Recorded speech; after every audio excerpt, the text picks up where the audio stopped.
Social media पे काफ़ी इस वक्त बहस चल रही है कि भाई रियल एस्टेट मार्केट कनाडा की जो है उसका 2025 में क्या प्रेडिक्शन होनी है। क्या मार्केट क्रैश करेगी, ऐसे रहेगी या बूम करेगी। तो इस वीडियो में आज हम थोड़ा सा इस पर बात करेंगे डिटेल में कि भाई क्या वो इकोनॉमिक फैक्टर्स हैं जो कि प्ले आउट कर सकते हैं रियल एस्टेट मार्केट के हवाले से, ऊपर या नीचे या स्टेबल रहने के हवाले से। तो stick to the end, I am sure you will get a lot of value out of it.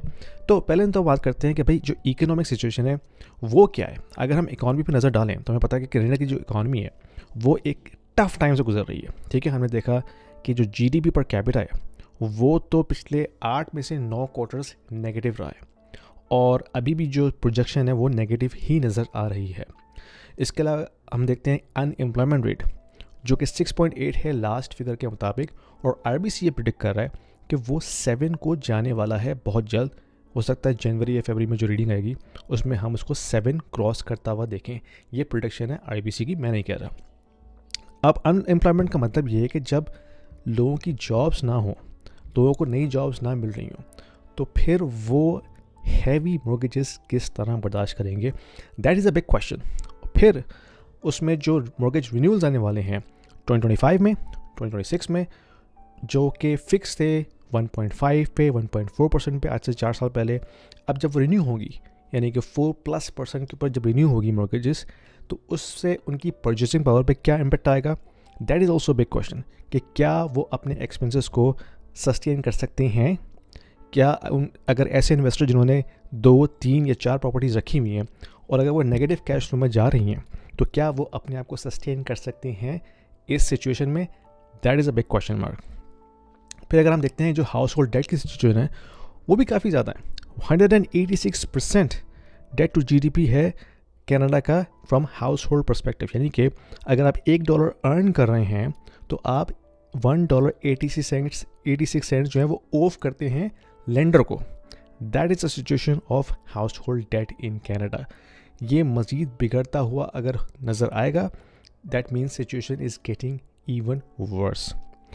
तो एक और चीज़ जिसमें मैं नज़र डालूंगा वो ये है कि जो फिस्कल डेफिसिट है कनाडा की गवर्नमेंट का वो बढ़ता चला जा रहा है। 62 बिलियन का उन्होंने प्रेडिक्शन दी है कि भाई अब नेक्स्ट फिस्कल ईयर के अंदर 62 बिलियन का डेफिसिट फेडरल गवर्नमेंट रन करेगी। प्रोविंशियल उनका अलग हिसाब किताब है। तो जब भी फिस्कल डेफिसिट रन होता है that is inflationary, that means new money is going to be printed और इन्फ्लेशन उससे बढ़ने का बहुत हद तक चांस है। तो इन सब चीज़ों को देखते हैं और फिर हम नज़र डालते हैं कि जो इमिग्रेशन कट्स कर रही है गवर्नमेंट, उससे क्या इम्पेक्ट आएगा हाउसिंग पे। क्योंकि इमिग्रेशन कट्स का मतलब ये है कि मज़ीद पॉपुलेशन अब उस हिसाब से नहीं बढ़ेगी। पॉपुलेशन नहीं बढ़ेगी तो रेंट्स कम होंगे, रेंट्स कम होंगे तो इन्वेस्टर का जो कैश फ्लो सिचुएशन है वो उस हिसाब से नहीं रहेगी, जिसकी वजह से वो नेगेटिव कैश फ्लो में जाएंगे and then they will likely to dump their properties और they will not willing to invest any more. तो ये वो चंद सॉलिड पॉइंट्स हैं जिसकी वजह से मुझे लगता है कि मार्केट काफ़ी ट्रबलसम रहेगी 2025 में। लेकिन अब सवाल ये है कि मार्केट क्या चीज़ होती है, क्योंकि एक मार्केट तो है नहीं ना। अगर हम जनरली बात करें कैनेडियन रियल एस्टेट मार्केट की तो बहुत सारी मार्केट्स हैं। यानी कि जो बड़े शहर वो क्या हैं, टोरंटो, वैंकूवर, मॉन्ट्रियल, कैलगरी।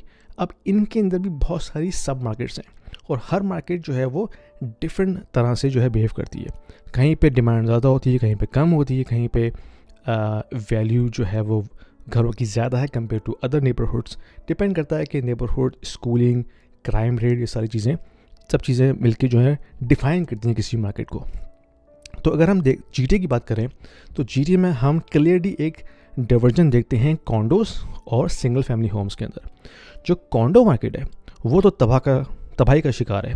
ठीक है, इतनी तादाद में प्री कंस्ट्रक्शन यूनिट्स आ रहे हैं जो कि इन्वेस्टर ने बुक किए हुए थे, अब उनको क्लोज़ करना है और अब उनकी जो क्लोजिंग कॉस्ट है वो अगर हम उसको प्राइस को असेस करें तो जो अप्रेजल है वो कम आ रहा है जो प्राइस उन्होंने पे की थी। तो बहुत से इन्वेस्टर जो हैं वो क्लोज़ नहीं कर पा रहे, असाइनमेंट पे बेचने की कोशिश कर रहे हैं, वो बिक नहीं रहा। तो कॉन्डोज में बहुत बुरा हाल है।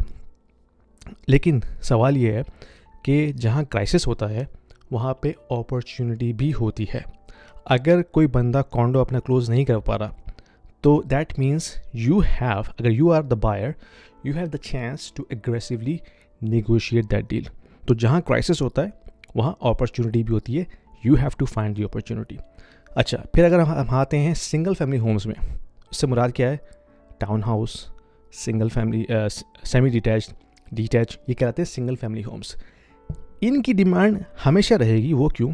क्योंकि वो हम मज़ीद बिल्ड नहीं कर रहे. बिल्डर्स जो हैं वो उन सिंगल फैमिली होम्स को ज़्यादा बिल्ड नहीं कर रहे. और अगर हम हाउसिंग स्टार्ट को देखते हैं, ख़ास करके ओंटारियो में, वो 34% कम है कंपेयर टू पिछले साल से. तो अगर नई पाइपलाइन जनरेट नहीं हो रही घरों की, सिंगल फैमिली होम्स की, that means in the future, let's say 2, 3, 4 years after, there will be a huge supply shock in terms of single family homes. अभी तो ठीक है, अभी तो सप्लाई उस हिसाब से है जितनी डिमांड है, लेकिन अगले 2-3 साल में ये सप्लाई बहुत कम हो जाएगी अगर न्यू कंस्ट्रक्शन प्रोजेक्ट स्टार्ट नहीं होते, जो कि नहीं हो रहे हैं इस वक्त. और उसकी कई वजूहत हैं. कंस्ट्रक्शन कॉस्ट काफ़ी एक्सपेंसिव है, फाइनेंसिंग कॉस्ट काफ़ी एक्सपेंसिव है इंटरेस्ट रेट की वजह से. और फिर जब बिल्डर देख रहा है कि अब आगे डिमांड मुझे कम नज़र आ रही है, इमिग्रेशन स्लो हो रही है, ठीक है, और लोग जो हैं वो मूव कर रहे हैं इन प्रोविंस से दूसरे प्रोविंस में, that means demand is going to slow down. तो फिर वो ब्रेक्स लगाते हैं कंस्ट्रक्शन प्रोजेक्ट्स के ऊपर कि अभी हमने मज़ीद प्रोजेक्ट्स लॉन्च नहीं करने.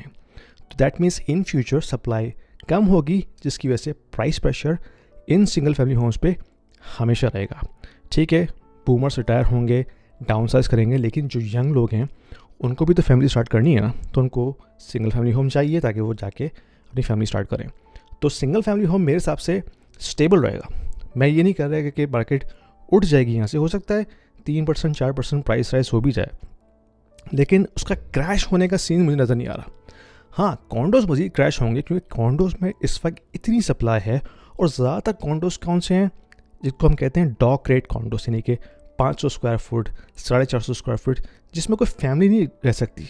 वो एक सिंगल बंदा ही रह सकता है या सिंगल कपल रह सकता है, लेकिन वहाँ आप फैमिली ग्रो नहीं कर सकते. तो ज़्यादातर वो इन्वेस्टर ओन्ड होते हैं जिनकी इंटेंशन ही यही थी कि उन्होंने किसी तरह उसको फ्लिप करके पैसा कमाना है या असाइनमेंट पर सेल करके पैसा कमाना है. अब वो गेम नहीं हो रहा. दैट मीन्स वो ज़्यादातर कॉन्डोज जो हैं वो लॉस में सेल होंगे. बट अगेन, जहाँ पे क्राइसिस होता है वहाँ पे अपॉर्चुनिटी भी होती है. तो look for the opportunities and take advantage of it. Thank you. Financial education is very important for everybody, especially for the kids who are still at school, because when they grow up and go into the professional lives, if they don't know how to manage their finances, that is going to be a disaster to begin with. I have just published an ebook for the kids aging between 10 and 16 years to understand how they can manage their finances. So when they grow up, they know exactly how to manage their personal finances, because I have broken it down at a very, very basic level. What is money? How can we save? How can we invest? What is debt? How can we use debt? What is credit card? And how we can set ourselves for the financial future when we go into our professional life. So if you are a parent looking for a very simple to use ebook for your kids, click the link below to order the copy for your kids, and let me know what you think about that. Let's get back to the video. If you are an investor in the US, in Canada, or in Europe, and you are considering investing into Dubai real estate market, this video is for you, because we have a platform called Stake, which allows you to invest into the residential real estate market and start earning rental income right away without going through a lengthy documentation process or coming up with a heavy down payment. Stake is built upon the concept of crowdfunding. So it is democratizing the entire investment strategy and allows you to own a single unit of the entire investment portfolio. So you don't have to own the entire property, right? You can be part of the pool that can actually own a piece of property, a piece of real estate. So that allows you to start with as low as 2,000 dirhams, and you can slowly ramp up. So as you start investing into it, you can not only own a bit of real estate, but you also get a portion of the rental income on monthly basis. So it's a passive investment strategy, diversifying your portfolio from traditional North American or European markets into Dubai, which is hustling and bustling and growing very fast, and allows you to build your wealth over time. So don't delay. There is a link down there in the description. If you click on this, it will give you free 200 dirhams in your account right away to start with, and you can thank me later.